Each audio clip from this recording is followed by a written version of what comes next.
sëñ Ablaye Thiaw beneen bi nekk fii ci école 17 allée boobu nga xam ne mécaniciens yi occupé nañ ko pourquoi pas waruñu ko setal rendre ci hommage Serigne Babacar Sy ndax am na fi ay muxaddam ñu defaraat ko su ko defee mécaniciens yi néew ñu fi jóge mais au moins place boobu mën a sell ñu bàyyi ci xel daayira yooyu di mën a taxaw di ko setal ak waa cité bi ak porte bi jëm kër sëñ Bassirou Bara Mbacké ak centre sauvegarde rendre ci hommage suñu chef de quartier pourquoi pas ñu tuddee ko porte bi nga xam moo nekk ci côté sauvegarde su ko fee HLM ku fiy dugg dina am koo xam ni dina vérifier kii fii la dëkk telle heure la fiy dugg lu mu fiy def loolu yëpp mën na ko vérifier muy porte bu nekk su ko defee ñu mën a def aussi benn agence de sécurité boo xam ne day nekk ci biir cité bi doomu HLM ñoo fiy nekk duñ jëli ñeneen parce que kenn du jëli keneen naan ko kaay garder sama kër déedéet yaay garder sa kër sa bopp ndax yaa xam sa kër am na ay jeunes HLM yu nekk fii xëy na xëy ñu liggéey mais ay noctambule lañ du nelaw guddi dañuy toog di naan ataaya di waxtaan pourquoi jeunes yooyu nga xam ne liggéeyuñu sécurité boobu ñoom ñu taxaw veiller seen cité mais ci biir loolu waa cité bi di participer di jox jeunes yooyu su ko defee sax créé nañ benn emploi bu ndaw boo xam ne doomu cité bi dinañ ko jëriñ ñun nag yéen ñi ngeen xam ne am na yu bëri yu ñu leen waxoon yoo xam ne ci wàllu cité bi la te gisuñu benn boo xam ni taxaw ngeen ci di ngeen ci woon yéen ñi ngeen ñëwaat di laajaat pour delluwaat yenn solution ngeen nar a def ci problème yi ñu wax. kon du ma wax ne problème nangam mooy solution parce que il y a des séries de problèmes je peux même dire des séries de problèmes par conséquent démarche globale et participative donc je te réponds globalement nan lay solutionner les problèmes de Sam Notaire je suis candidat maire dama lay wax su ma nekkee maire man nan laay def parce que yëngal nga ma loolu nga ma laaj waaw du ma la wax ne nii la ñu war a def dama naan la su ma nekkee maire man Bouna Albouri Ndiaye lan laay def pour la cité ak pour Sam Notaire nan laay doxalee pour faj solution yi li ñu njëkk a def mooy remettre en place rénover renouveler les conseils de quartier conseil de quartier yi jigéen ñi dañ ciy am ndaw góor ñi am ci ndaw mag ñi am ci ndaw xale yi am ci ndaw jox leen ay pouvoir yoo xam ne léegi ñooy élaborer pouvoir de recenser les problèmes de tous ordres ñoom ñooy élaborer les problèmes dans une hiérarchie des urgences que les conseils de quartier eux-mêmes devront déterminer et l'ensemble des conseils de quartier seen pouvoir yooyu du rek maire mooy bind ne ñi ñooy conseil de quartier dañ leen di fal président dañ koy fal de façon démocratique conseil de quartier yi pouvoir yi ñuy am du maire moo ne rek bind yi ñuy waa conseil de quartier bi globalement non c'est les prérogatives du conseil de quartier devront être validées par le conseil municipal ay sañ-sañ la yoo xam ne lay ak ay wàll woo xam ne conseil de quartier ñoo ciy dogal am na yoo xam ne dañ koy dogal yóbbu ko mairie bi validé ko am na yoo xam ne ñoom ñoo koy gëstu ci ay xalaat ngir tënk ko jox ko mairie bi jox ko maire bi jox ko it ni ñu xalaatee sax solution parce que du maire rek moo am solution yow yaa ngi may poser question mais di nga génne ay solution par rapport à la sécurité solution boo xam ne bi dama sàcc mën naa wax ne sàcc naa ko bés ni tey parce que xalaatu ma woon noonu man agence de sécurité ak organiser les jeunes en des structures avec l'appui de l'État aussi avec la police de proximité bi État bi créé man am naa ci xalaat boobu laa ci amoon mais def la ci biir rek noonu moo ko xalaatee ak yow li ngeen def nii porte yi d'entrée nii loolu yokk la ci man donc man xaw ma sax xalaat la xaw ma xalaatu ñoom liste ñoom Ousmane Faye waaye man jël naa ko def dugal naa ko sama programme déjà alors conseil de quartier yi dafa am importance parce que c'est le cadre de règlement c'est le cadre de recensement des problèmes et de règlement et de proposition de solution su ñëwee HLM Paris conseil de quartier su taxawee day jël wàll wu ne comme ni ngeen def nii wàll wu ne yan mooy problème yi ci HLM Guédiawaye am jeunes yi ndaw yi sécurité jàkka ji sport santé éducation wàll wu nekk lan moo ci problème yi HLM Guédiawaye am dañ leen di dañuy encadrer conseil de quartier yi ak aussi des agents et des experts qu'on va recruter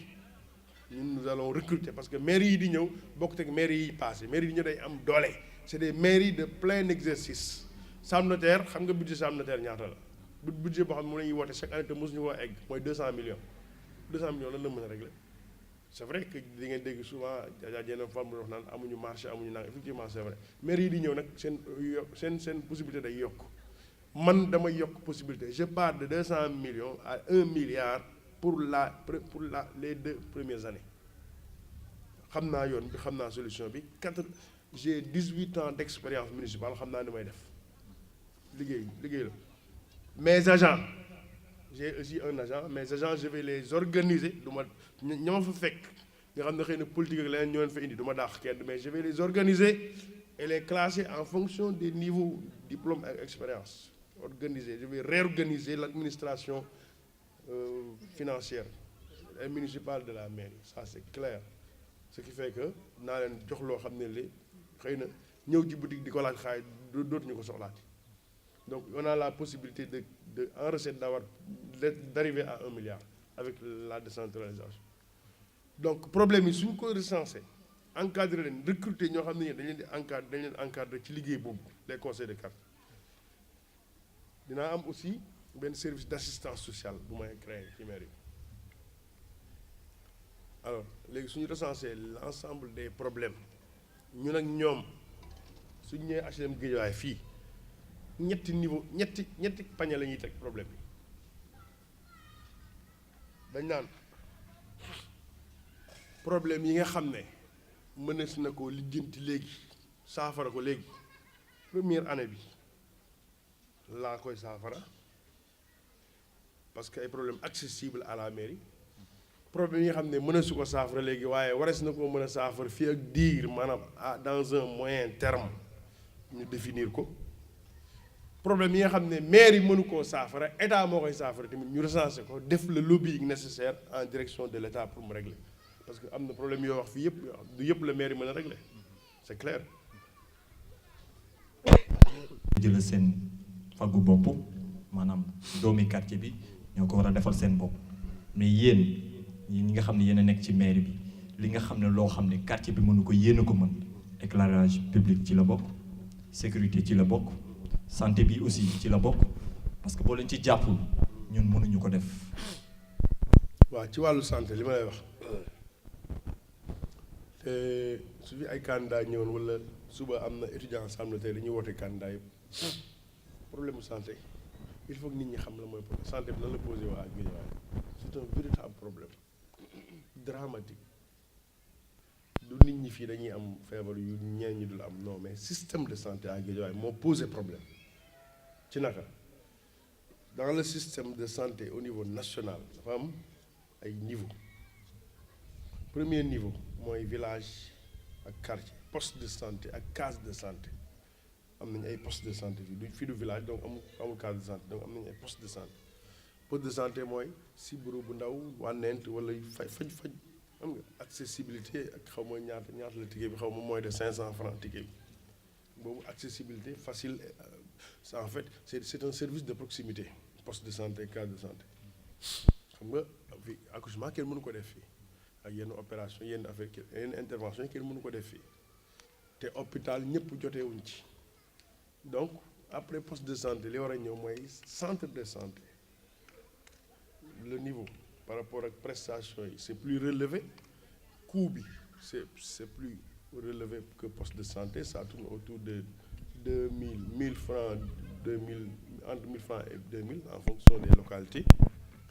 loolu yenn prestation yi outre que la petite santé de proximité la petite médecine de proximité yooyu lay def te yooyu ça gère les grandes endémies ça gère les épidémies yenn maladies yoo xam ne day dal nit ñi c'est constant ak même les premiers soins pour les accidentés avant que l'hôpital nga xam ne c'est la grande médecine c'est les grandes interventions et qui coûtent excessivement cher difficile d'accès donc le niveau intermédiaire qui est le centre de santé moo gën a relevé du point de vue de ses prestations mais du point de vue de l'accès aussi c'est plus facile donc boobu mooy bi nga xam ne après le poste de santé moom la ñu war a ñëw mais à Guédiawaye je te dis qu'il n'y a plus de centre de santé le niveau intermédiaire boobu amatu fi Pourquoi? Parce que le centre de santé le seul qui existait Baudouin a été transformé en hôpital de premier niveau donc il y a un chaînon manquant dans le système sanitaire loolu ñëpp xamuñu ko il faut mettre un centre de santé communal à Sam Notaire pour régler les problèmes ak aussi mettre en relation les bàjjenu gox les équipes les agents communautaires les relais yëpp ay organisation yoo xam ne dafa nekk fii ci sunu bopp te xam nañ ko parce que nous l'avons vécu donc am nañ ci ay solution. incha allah léegi côté éclairage bi nga xam ne dafa manqué waaw xaaral ma centre de santé au niveau communal c'est vrai c'est un vrai problème c'est un chaînon manquant dans 5 ñoo war a am Guédiawaye mais mën nañu wax ni bu ñu amee benn ci Sam Notaire macha allah bu baax mais laata ñuy jéggi HLM Paris di wax Sam Notaire HLM Paris am na fi benn poste de santé bu nekk nii boo xam ni problème de santé yu ndaw yi comme yi nga wax sànq primaire yoo xam ne ay alcool ak ay paracétamol ak yooyu ñoo koy faj mi ngi fi donc loolu tey jii bu ñuy xool problème yi ñëpp dañu jàpp ne kër gi doxul poste de santé bi fonctionnelul maanaam indiwul solution yi nga xam ni moom la nit ñi di laaj fii lan mooy ci seen xalaat yéen ñi nga xam ni da ngeen ni laaj bokk ci maire yi te war a régler problème mu gox-goxaan yi. waaw xam nga wax ne centre de santé bi doxul sax loolu wax ju ëpp la centre de santé baa ngi dox mi ngi dox elle fait ses prestations mais parce qu'il y a un niveau manquant que nit ñi dañ koy solliciter ci problème yoo xam ne moom du moom moo ko war a régler tout le problème est là. dañ koy solliciter wala dañ koy tëb. non dama ne nit ñi dañuy waaw non après constat lañ koy tëb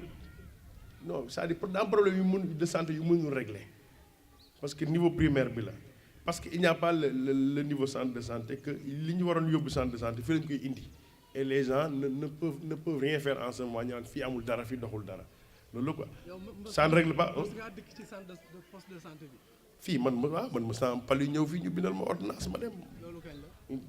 de tout le temps day am loolu dama koy def samay doom yi su ñu amee yenn gaañu ndaw yi fii dama ko fi indi fii ñu rek jong samay doom fii lañ jongee. ma ne nemmeeku nga ko ci fan yu wees nii. fan yi wees gëj naa fi nag gëj naa fi waaw non mën naa soppeeku et non ça ne veut pas dire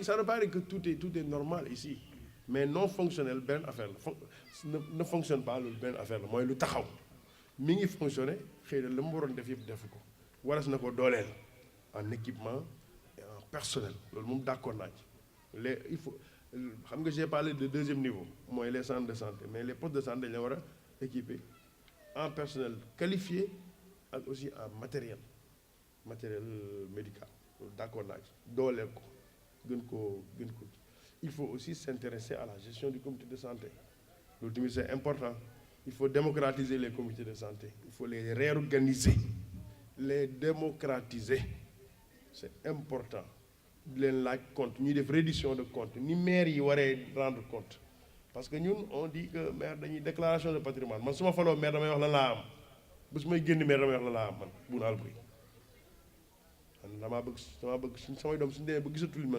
suñ nee Bouna suñ turee sama tur ñu bañ a rus donc comme tout le monde devra rendre compte kuy gérer lu mbooloo mi moom da ngaa war rendre compte noo ko doxalee démocratie loolu la laaj fi ñu toll nii reddition des comptes loolu mooy yoon les mairies ñun dañ ne déclaration de patrimoine man bés ma faloo maire naa wax nangam ak nangam laa am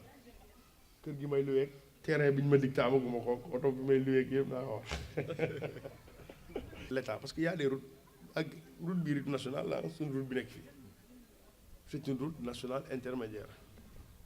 route intérieure route nationale intérieure la am na loo xam ne les mairie de ville ñoom ñoo ko war a jël en charge am na loo xam ne mairie d'arrondissement yi niveau fi mu toll nii mairie d'arrondissement yi nekk ci biir comme HLM Paris la municipalité de Sam Notaire sous la direction de Diéna Fall tàmbale woon na def un système d'éclairage appuyé par Chérif Macky Sall bi fi nekkoon mais ça se dégrade il faudra remettre ça mais yàqu-yàqu ale yi avant la yàqu-yàqu ale yi SDE la Sonatel Senelec ñoom ñooy yàq te duñ defar. waaw mais yéen it am ngeen ci wàll ndax bi ngeen di defar foofu toj ngeen fa pour mën a topp yoon bi nga xam ni fa la câble bi wala jaar. tuuti lañ toj tuuti lañ toj. waaye toj ngeen rek. non te loolu voies yu existé la woon ba pare ña ko doon defar ñoo ko njëkk a toj Guédiawaye gu njëkk suuf yeeg man maa ngi mënuma am daal yu rafet daal ndax damay dox fu ne laay dugg parce que suuf si dafa bëri il faut penser à stabiliser le sable par des systèmes de trottoir xam nga par des systèmes de pavage pas comme Dakar dans l'immédiat mais ñun man fi ma dëkk foofu ay barages fa nekkoon ay montagnes fa nekkoon arrêt du bales day jéggi ci kaw ay barages ay montagnes kër yi amuñu woon ay toilettes da nga daan yor sa satala dem wàcc montagne tourner gisatoo kenn sa ginnaaw daal di toog faj sa soxla loolu weesu na foofu ay immeuble lu nekk nga fa dëkk bi dafa war a avancer pavage yi war nañu ko xalaat allées yi defaraat allées yi même dans les quartiers qui n'en avaient pas xam nga du ma wax ne naa ko def mais man yooyu samay mëbët la parce que je vois le Guédiawaye man bëgg naa man bés ma fiy jógee ma bàyyi Guédiawaye boo xam ne léegi Sam Notaire boo xam ne day jëm kanam. ok day wuteeg fa nga ko jëlee woon ak ñun bi ñu commencé parce que 86 ba léegi dëkk baa ngi changé c'est vrai am na loo xam ne état bi mi ngi koy changé am na loo xam ne maire bi mi ngi koy changé am na loo xam ne nit ñi seen bopp ñoo ngi koy changé mais il faut avoir cette ambition. mais aussi ci problème mu sécurité bi. problème mu sécurité cité bi. yéen seen xalaat ak lan ngeen bëgg a def pour c'est que parce que ku xam HLM Paris xam ne dafa am problème sécurité récemment yàggul am nañ benn femme bu nu agressé fii muy liggéeyi heure bi mu jóg di liggéey ci la mën a jóg pour daani dooleem te xam ngeen ni jamono dafa metti ñëppay góor ak jigéen ñëppay liggéey te heure boobu muy jóg ci la mën a jóg dem liggéeyi. agence de sécurité agence de sécurité dina wax ne naa créé agence création agence état rek moo ko mën il faut faire attention à ça au terme qu'on utilise. ok. privé mën na créer agence de sécurité. waaw d'accord mais xam nga maire du créer une agence privée de sécurité waaw non c'est-à-dire maire ni mu mën a def mooy organiser les jeunes gis nga conseil de quartier yi c'est le pivot de l'action municipale conseil de waaw loolu man li nga dégg ngay wax ci affaire apport d'entrée yi man jël naa ko. boobu ko laa suñu projet la. non je dis que ci yéen laa ko jëlee xam nga li bon nga ñëw jël idée jàmbur malhonnêteté intellectuelle mooy nga jël idée jàmbur di ko wax te doo wax fa mu ko jëlee dama naan damaa dem benn daje ay jeunes HLM kuy jaay ne ñoom dañoo porte d'entrée lañ bëgg ñu sécuriser ko loolu lu baax la je suis preneur waaw amas ngeen ne noonu bàyyi suñu idée ma bàyyi mais je vais dire que seen associé ça c'est quelle structure. association HLM Paris ñëpp a ci nekk. ñëpp la ñu woo. mais je vois des politiques de yar dañu leen jox rek ngeen pour football wala pour xoo wala di ko jox sëriñ yi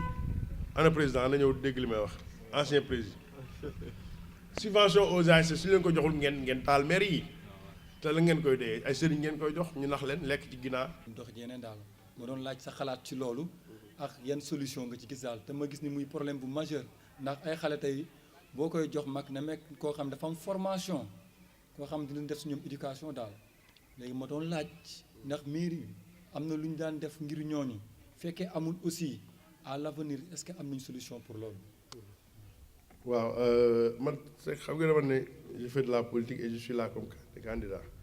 donc je souhaiterais être interpellé comme candidat lan laay def parce que je suis résolument tourné vers l'avenir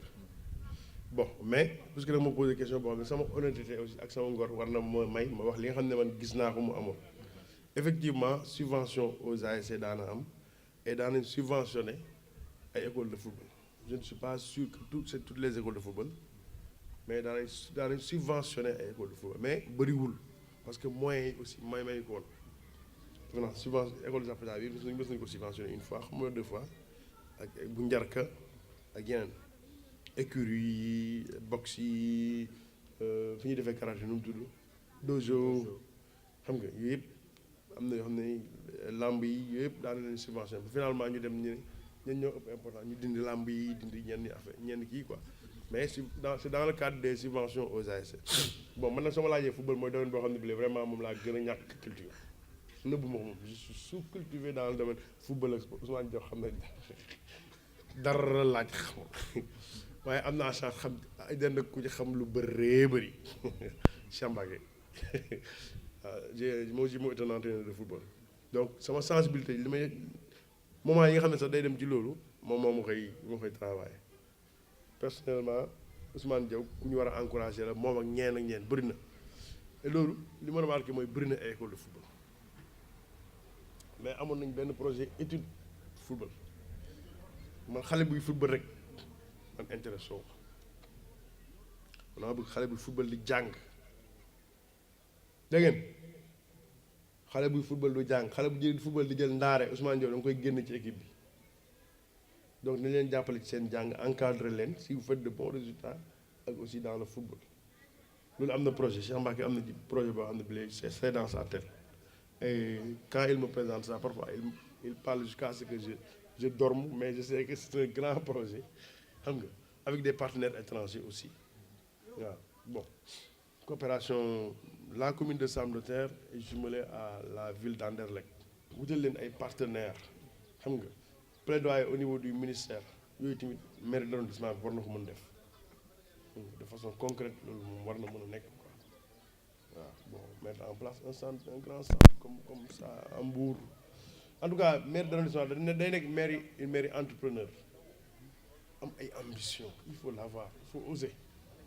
jot na dafa jot nous sommes là nous existons depuis 96 war nañu franchir un pas qualitatif waaw te ñun ci loolu lañ taxaw daal am na expérience yàlla may nañu ba 96 ba léegi ñoo ngi ci gis nañu li maire war a def gis nañu li lu baax gis nañu li maire war a def lu bon xam nañ ko ñun suñu nekkee maire lu ñu defu rek ñun la neex parce que on n'aura pas l'excuse de l'ignorance ou de la méconnaissance des choses waaw moo tax on s'est engagé dans ça xam nga waaw nous sommes candidats pour ça pour régler les problèmes questions spécifiques des femmes waaw te man dans notre programme dama koy globaliser on note benn dynamisme associatif benn dynamisme associatif bu intense au niveau de Guédiawaye globalement des HLM Paris aussi beaucoup de structures de femmes et aussi qui font de très bonnes choses fii am na ay femmes yoo xam ni ngi def de très bonnes choses il faut observer nga xool si tu vas à l'information tu vas que il y a des femmes qui font de très bonnes choses avec le centre italien là bu Diawara def fii ay transformation yenn affaire ay savon fabrication de savon artisanal yëpp ñu ngi fi Nene Gueye je ne veux pas citer Nene Gueye association il y a aussi autour de comment on appelle de l'école maternelle ay groupement de femmes yi jàng alxuraan